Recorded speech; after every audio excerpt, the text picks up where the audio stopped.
Hey there, art nerds! Happy Earth Day! Hopefully you were able to spend April 22nd doing something wonderful for the world that we live in. Today, I would like to share a tutorial on how I painted this Earth Day illustration, which I have already shared over all my other social media sites, so you may have seen it. I would like to share my watercolor process for this illustration with you guys. I will have the materials that I used listed out down in the description below, as well as links to other relevant watercolor tutorials that I think you guys will really enjoy. If you're one of my patrons over on Patreon, you guys have a printable version of the line art for this in case you would like to color along with me today, along with instructions on how you can go about printing it.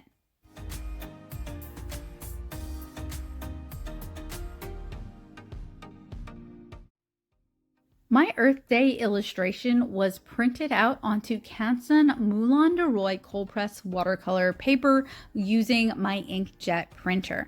I inked it with a Sakura Pigma FB brush pen, and now I am securing it to some plastic Gatorboard using blue tape as well as Bulldog and binder clips. I am using clean filtered water in a spray bottle as well as in a click and go cup to stretch it, and I am using a Hake brush to apply the water. If you're looking for more in-depth tutorials on how I stretch watercolor paper, I've got them here on the channel. So to begin with this illustration, I want to create the effect of sun dappling it. So I'm doing some underpainting. In fact, I'm going to spend a lot of time on this illustration doing underpainting. I'm using bismuth yellow and Indian yellow. So a kind of middle warm yellow and then a really golden yellow to kind of create this dappled effect. So basically I am painting my color and then blending it out with clean water and making sure that all of my areas are kind of touching and blending into each other. Once I've applied that first layer, I take a good look at it, think about the areas that I'd like to be darker, more saturated, more vibrant, and while the paper is still wet, and that's why it's important that we're working on a cotton rag paper today, I am adding in additional, more saturated color. I am using a watercolor quill. In fact, I'm using several watercolor quills to do this, and I am working from ceramic palettes. The big palette that you guys see from the side is my Mega Studio watercolor palette. I like to work with a variety of professional grade watercolor paints, including Winsor & Newton, Holbein, Sennelier, Core, Daniel Smith, and PwC. So I am not particularly brand loyal. Those are just brands that I have tested here on the channel and that I happen to really like.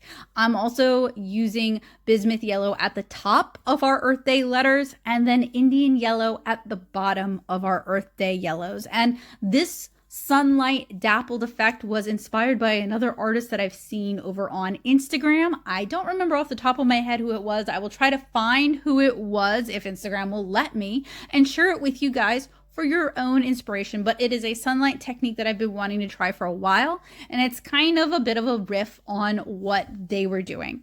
So this is a very green and lush and foliage rich illustration, and I really want to convey that. So I am doing my underpainting using phthalo blue to knock in the different layers and kind of really push the environment, but to also create this underpainting of blue that's going to affect the local color that we're going to paint on top of this and make everything feel like it takes place in the same environment.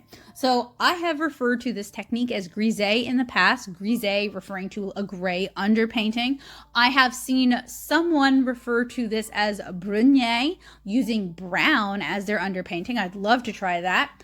I guess we could call this Bleuaille because we're using blue for our underpainting. But basically when I do this kind of monochromatic underpainting in watercolor first, I always kind of just unilaterally refer to it as a grisé, but it is an underpainting. And the reason we do this is because since watercolor is primarily a transparent media, as you glaze and layer your colors on top of it, those under layers will still show through. They will influence those colors and they can make everything look like it takes place in the same environment.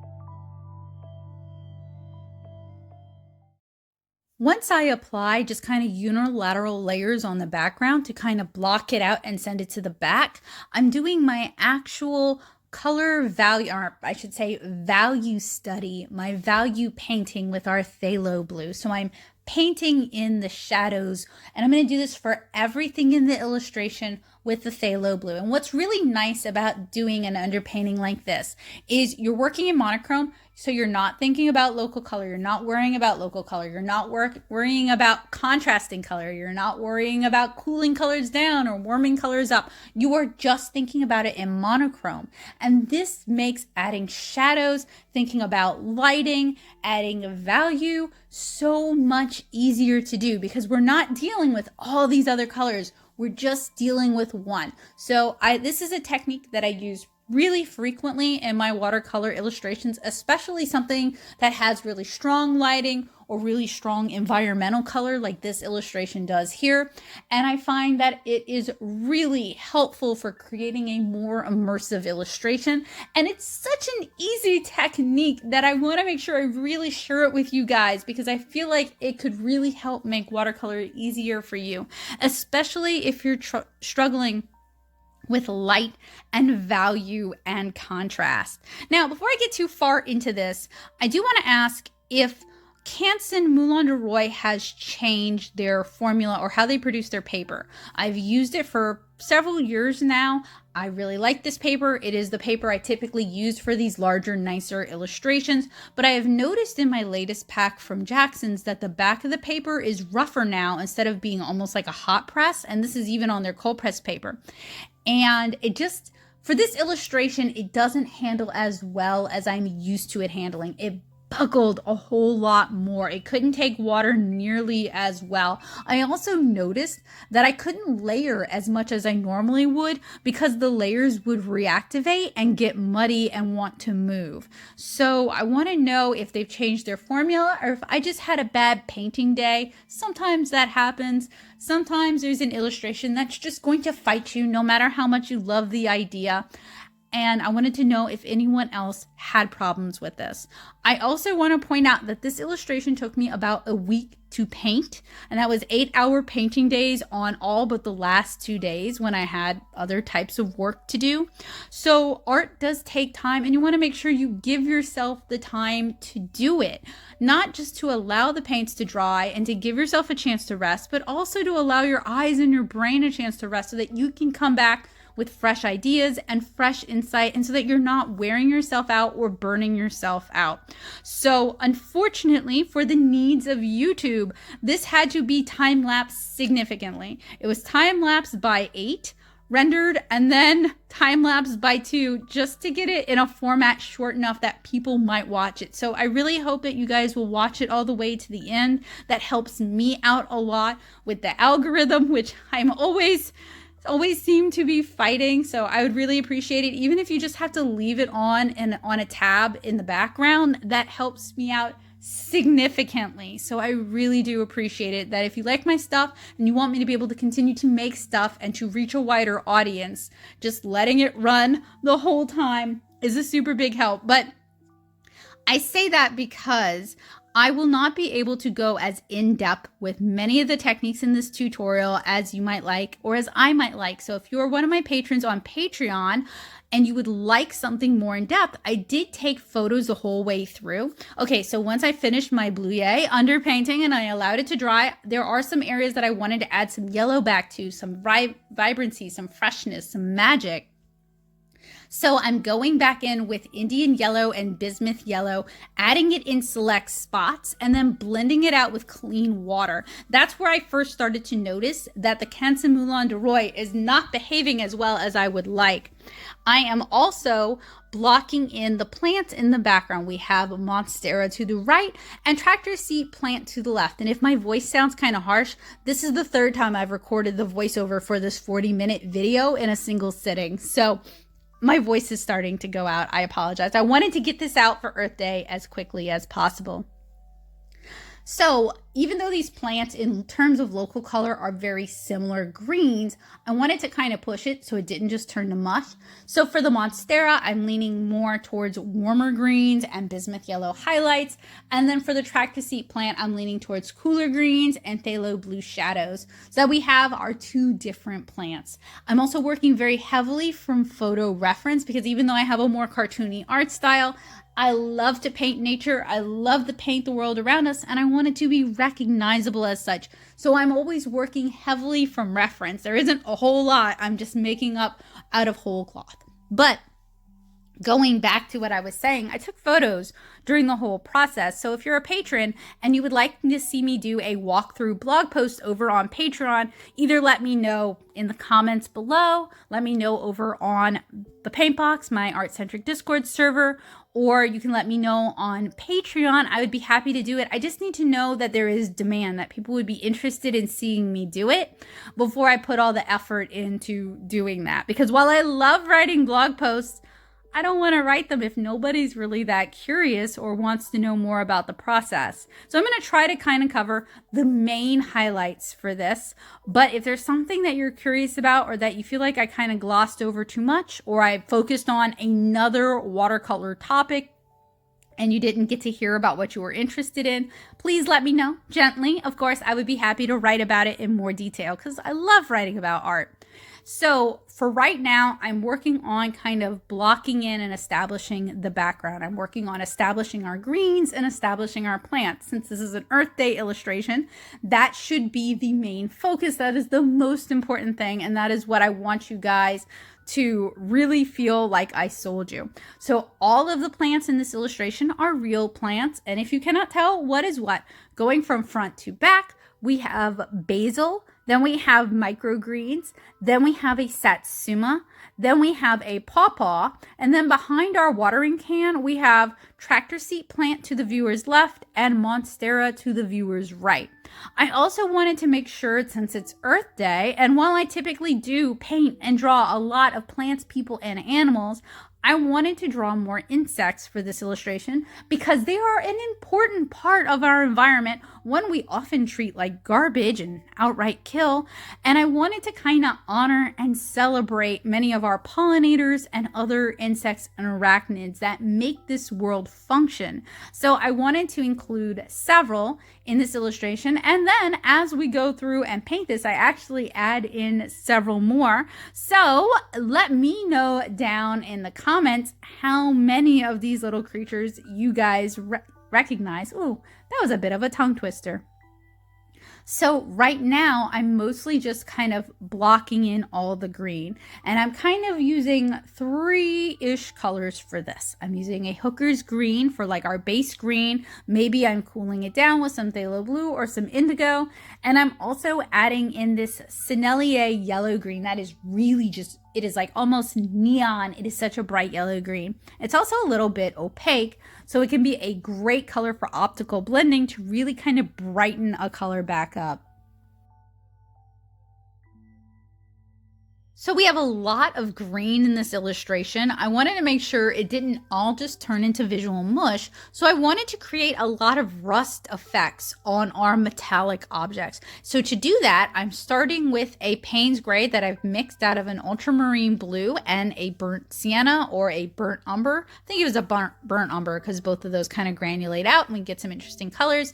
And then while that is still wet, I am dabbing in Imeldazone red, or it might be Imeldazone brown. It's a Holbein color that's a reddish brown that works really well for rust, and a mix of Sennelier Chinese orange and Turner's quinacridone sienna to kind of create our rust technique. So I'm doing a 3-brush technique. I'm working with 3 brushes at a time, and if you guys are very astute, you'll notice that I'm very quickly switching out brushes. So I'm basically working area to area. So I'm doing my Payne's gray first, like you guys can see here, then dabbing in my Imeldazone brown, and then dabbing in my Quin sienna / Chinese orange.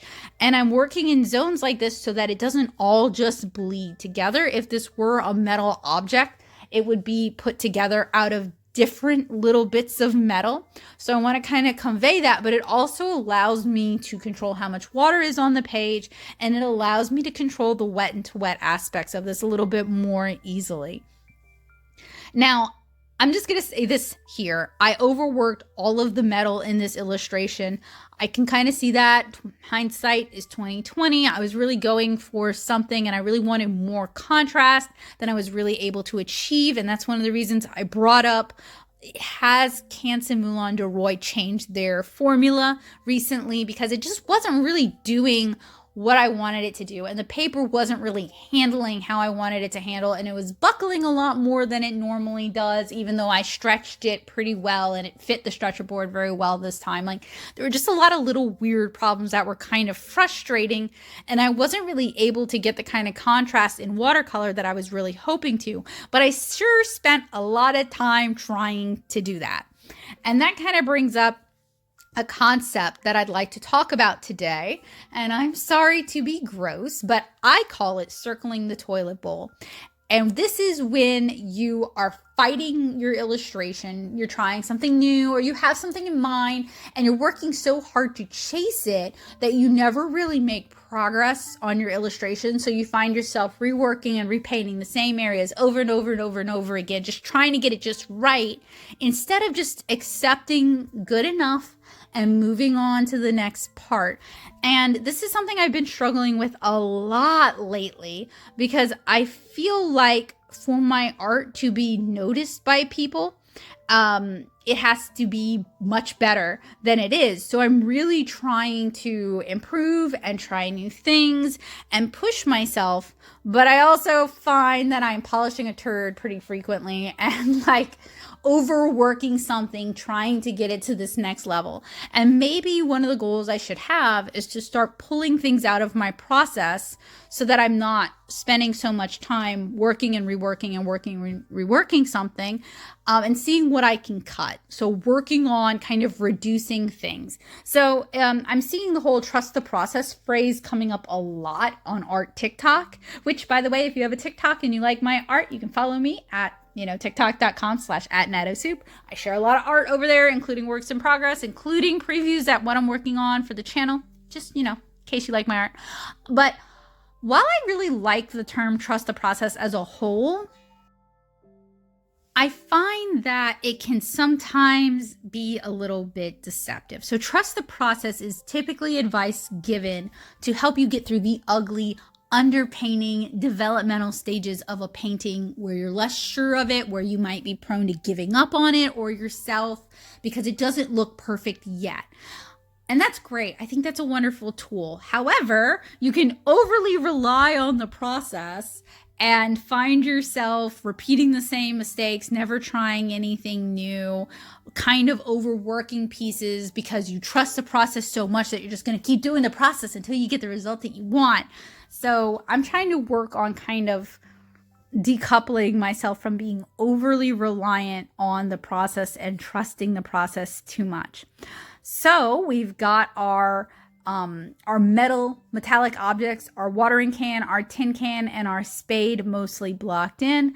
I wanted to add some more shadow and some more depth to our greens, and I've already mixed up a skin tone for Kara. So, by the way, if you're not familiar with me and my art, hi, I'm Becca Hilburn. I'm a watercolor comic artist and illustrator. I make the watercolor comic 7-inch Kara about tiny people set in Southeast Louisiana, which you guys can read for free as a webcomic at 7inchkara.com. It is my heart. It is my baby. I also make coloring books and prose books. So if you like what I do and you want to support more of it, you can either join me on Patreon or you can buy some of my amazing art and goodies from my online shop.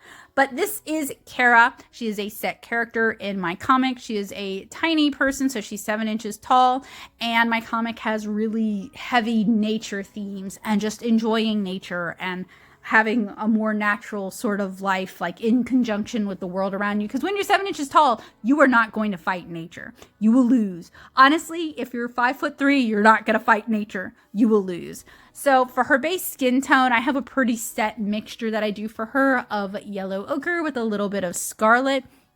you guys can see as we move away from the greens and we start moving into other colors that the underpainting that we did really influences those colors. And it means we don't necessarily have to spend as much time shading and as much time glazing and as much time building things up, because we've already done a lot of that thinking and that work earlier in the process.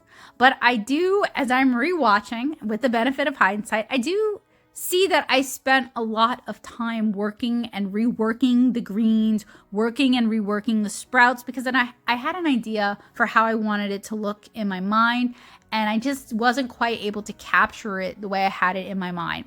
So when I talk about circling the toilet, basically that means you're repeating yourself a lot. You're not making any progress. You're not moving forward. You're spending a lot of time working and painting, but you're not getting much done. And often it just ends up kind of ruining the painting or really not doing much for the painting. So that's kind of the toilet part, is it's going downhill. It's going down the drain very quickly. And then I have to really work to like pull myself out of that mindset of just like, let's just focus on getting this done until it looks perfect, and moving on to other parts of the illustration. So I'll like get a technique that I want to try really stuck in my mind, like the rust technique on the watering can. And if it doesn't look the way I see in the reference, or it doesn't look the way I see it in my mind, I will spend way too much time focusing on it and not enough time just working on developing the rest of the illustration and kind of working on everything in conjunction. Now, part of the problem with this is often it really relies on wet into wet techniques, that you really need to focus on those techniques and getting those techniques accomplished before you paint the surrounding areas, because there's a high chance that those areas might bleed or vice versa, and you might have to fight that problem. Also, I just don't necessarily always have enough space in my mixing ceramic palette. So you guys will see me use several daisy palettes for this illustration, because I just need more room to be able to mix what I want to mix. So there's a few reasons I really struggle with this. And if you also find yourself struggling with circling the toilet, if you would share your advice on how you can pull yourself out, how you can change that mindset, that would be really helpful to me. So we have a lot of green going on in this illustration, and a lot of yellow and a lot of blue. And I want to bring in some red without it looking too Christmas, to kind of offset all the green and to kind of create some balance and to draw your eye through the illustration. So that's part of the reason why I decided to go with a rust for the watering can, is that adds in those red elements without it being too obvious, draws your eye to the back of the painting and throughout the painting. I'm also adding some red to the handle of our spade. Sorry, like I said, third time recording the voiceover for this, and I'm pretty shot. And I'm also going to introduce more red elements to help kind of balance things, like the terracotta of that little mini pot there, or the seed tray becomes a darker red, or the glove becomes a darker red, or her boots become a red. And that's to kind of help draw your eye through the illustration, but also to create these zones, right? So I have a tutorial on atmospheric perspective, which is a wonderful set of techniques you can use to help create depth in your illustration. So I'm really trying to think about how I can create atmospheric perspective here. Now, a very simple principle is that warm, bright objects appear to be closer to the viewer, and cool, dark objects appear to be further away from the viewer. So that's a really easy way you can bring a little bit of atmospheric perspective into your art and to start creating some depth.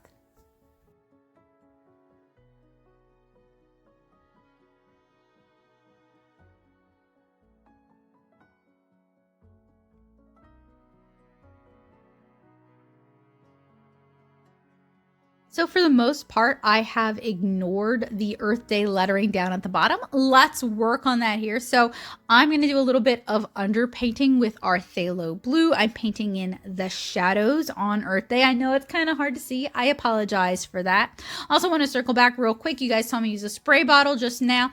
I was actually spritzing some of the areas of green to try and encourage some of the background green to leach into the watering can and kind of create the effect of of lighting, and like the colors in the background are influencing the metal in the midground.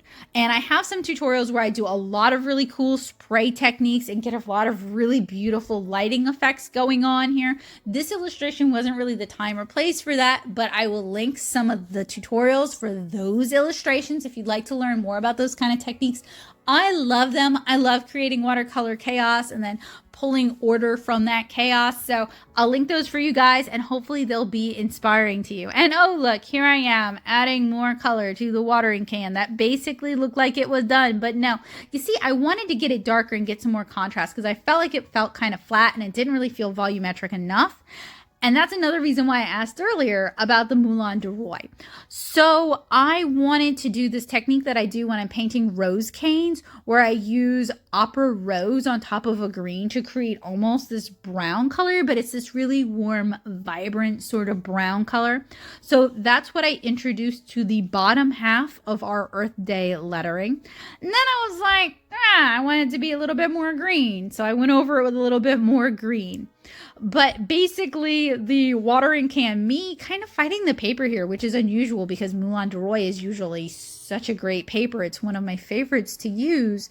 And me making a lot of mud when normally it would not turn into mud, and it not generating enough contrast and not really layering the way I wanted it to, kind of contributes to me talking about circling the toilet, right? Like I'm trying to force the paper, the paints, and the illustration to do something they just do not want to do today. And instead of me recognizing, oh, they're just not going to do the thing you want them to do, you should move on, I'm like, no, I'm going to keep messing with this. I'm going to keep fighting it. I'm going to make it do what I want it to do. I'm going to put the time in to get it to do what I want it to do. Sometimes that works, sometimes that doesn't, and I can't always tell when that's going to be. We were talking about atmospheric perspective, so I really want to utilize that on Kara herself. I want to draw attention to Kara. I want her to be kind of the center of this. So I'm going to use some really basic primary colors. We've got yellow, we've got phthalo blue, and we've got red. Those are really vibrant, saturated, eye-catching colors. And I'm going to use the red on her boots and on her hat. So at the top of her and at the bottom of her to kind of grab your attention and to draw it down to the Earth Day lettering. So for the brush, initially I thought I was going to do a cute polka dot pattern. Did not like how that looked. Glad I tried it. Did not work. So I painted over it with red. So for her little jumper, I have just kind of a nice bright phthalo blue. Often I would go like an indigo blue with this, but I really wanted it to be the brightest thing on the paper with the most contrast, both color-wise as well as kind of a contrast to the background so that she really pops off the background and is noticeable. So using that atmospheric perspective here to our benefit. So I really kind of want to talk about taking time to make art. Like I said, this took me about a week. And generally what I will do when I'm painting is when I'm done painting for the day, or I'm going to take a break for a while, maybe I'm going somewhere else, is I will take a photo of the illustration, send it to myself on Discord, and then kind of look at it while I'm out doing the other things, whether I'm hanging out with my pets or I'm doing housework, and I'll make critique notes to myself on how I can improve it or things that I would like to change. When we are driven to pump out a piece of art every single day, and I know social media pushes all of us to feel that way, then you don't leave yourself the room or the time to experiment, to take risks, to possibly make things that don't turn out so great. And you don't leave yourself the time to grow or to self-critique your art. So if you find that your work isn't improving, you may be trying to pump out too much work too fast, and you may need to vary your inspirations and your influences so that you can get some new ideas and you can see some new techniques that you would like to try out.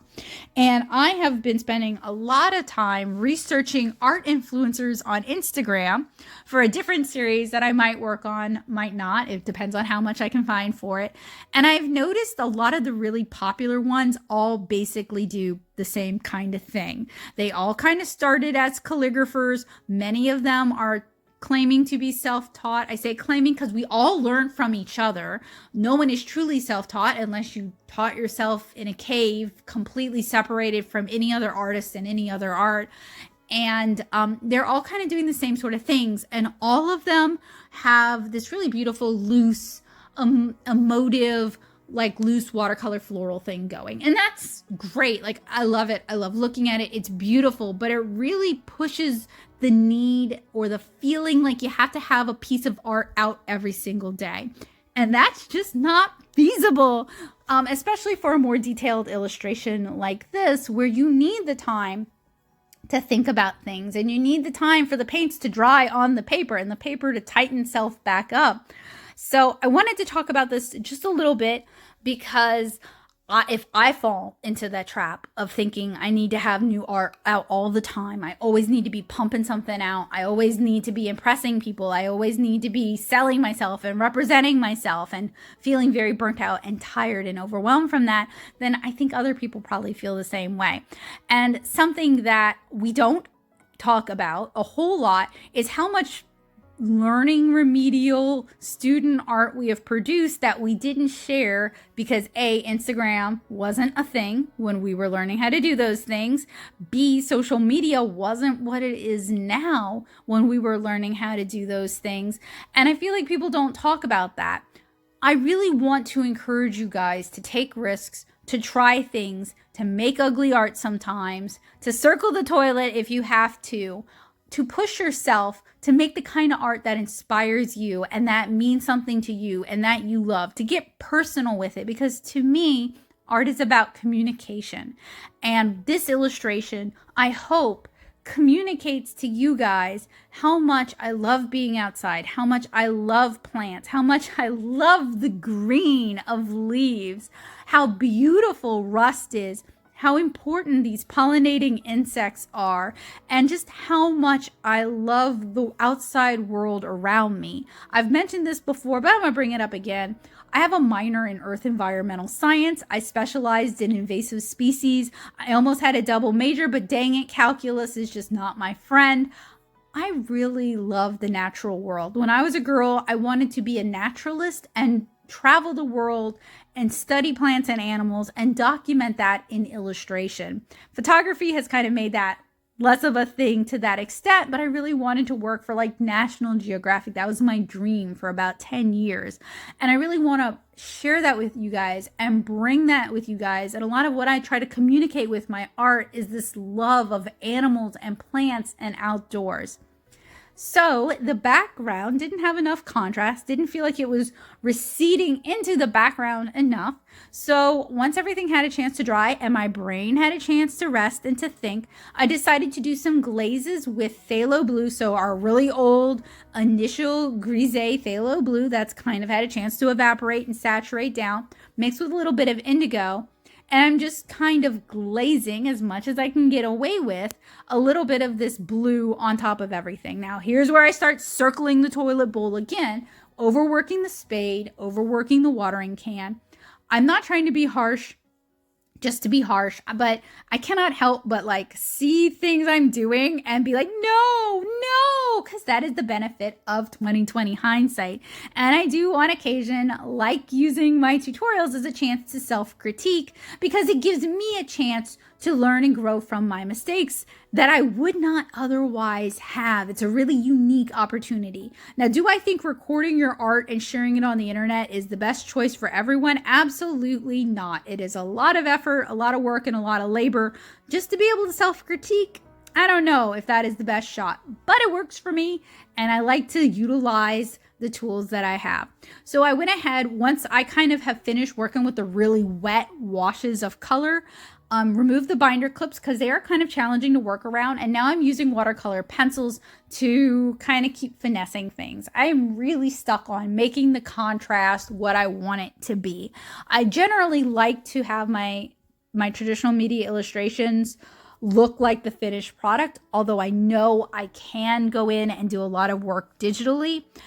So sometimes I will spend a lot of time just kind of finessing and refining things and trying to massage it into the finished piece that I see in my head. And we've talked about this a lot, right? Where sometimes you'll work so hard on an illustration and put so much time in and you don't like how it turned out. So I recommend you put it away for about a week. Let your brain forget what you initially had in mind and then pull it out later. And often I find pieces that I was really disappointed in, wasn't happy with how they turned out for whatever reason. I really like them after my brain has had a chance to kind of reset and forget. So with the watercolor pencils, they can be a great way to add in some shadow, to kind of delineate things, to add some contrast, to add some clarity, to clean things up, to add some details. You can kind of melt them so that you get these soft, more subtle transitions, and they can also add some opacity. Speaking of opacity, I also wanted to create the effect of the sun hitting dust motes in the air. So I splattered, and to be real, I should have used 3 different sizes of brush because all my splatters ended up about the same size. But I splattered in this kind of beautiful buttery opaque yellow from Holbein, some bismuth yellow, and then some new gamboge yellow to kind of give that like sun speckled effect in the foreground. Because even though we have a lot of really lush greens and I really worked hard to block in a lot of the shadows and the contrast, I really want it to feel like this contrast of like golden yellow sunlight and all these lush greens. So now I am re-inking with my Sakura Pigma FB my brush pen that I like to use with watercolor and alcohol markers because it is waterproof and marker safe. And the reason I'm doing this is that when we're watercoloring, we are often working with semi-opaque and opaque pigments. They can kind of build up over your line art and kind of create a muddy haze across your art. You're losing that contrast that the inks have brought in. So by re-inking certain areas, not everything, just the areas that need that clarity and contrast, you can kind of rebalance your illustration, and it can often make your colors appear more vibrant. It can add clarity, and it can just freshen things up and tidy things up quite a bit. So when I am just about done with the illustration, then I pull out my white gouache and I use that for highlights and to add a little bit of rim lighting and to add a little bit of clarity to the illustration. I want to remind you guys, by the way, because we are reaching the end, that if there are any techniques that you guys saw me use or anything you have a question about and you're one of my amazing patrons on patreon.com/natosoup and you'd like to see me do a step-by-step tutorial for this in using the photos that I took, I would be more than happy to do it. I just need to know that there is interest in that. So let me know. That might also be a good incentive to join, especially because I also shared the printable coloring line art over on Patreon with instructions on how to print it, both for alcohol markers and for watercolor. So if you'd like to color along with me, that is a great way to do it. And you're helping to support the work that I'm doing here on the channel, because I don't know if you guys know, but I do not make a lot of money from YouTube. So Patreon is the way that we are able to continue to do the art supply reviews and tutorials that we do over here. So once I am done painting and everything has had a chance to dry, I carefully peel away my blue painter's tape, peeling away at a 90-degree angle so that if it tears, it does not tear into the illustration. And we are basically done. I am going to scan this and do some color correction over in Photoshop, and that will make it the version that you guys will see on social media. I am using Chinese watercolor weights just to kind of help hold it down. This paper really wants to buckle. I may have to try the re-stretching technique that I've seen other artists doing. Speaking of, I have been amassing a little collection of reels and TikToks of different art techniques, tricks, and hacks, and I would love to either do a live stream or a big video where we try out a bunch of them. So if you guys are interested in that, let me know, because I want to make stuff that you guys enjoy watching. So hopefully you guys enjoyed hanging out with me today on this beautiful Earth Day, or day after Earth Day. I enjoyed hanging out with you guys. I enjoyed making this illustration.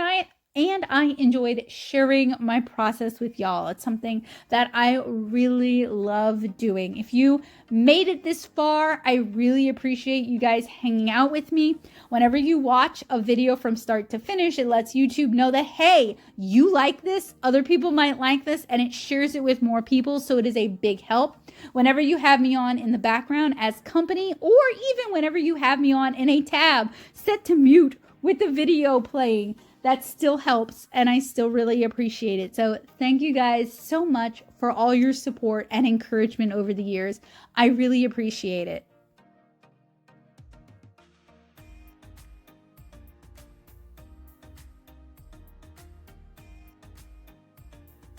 So if you like my art and you would like to support me creating more art, you can join me at patreon.com/nattosoup.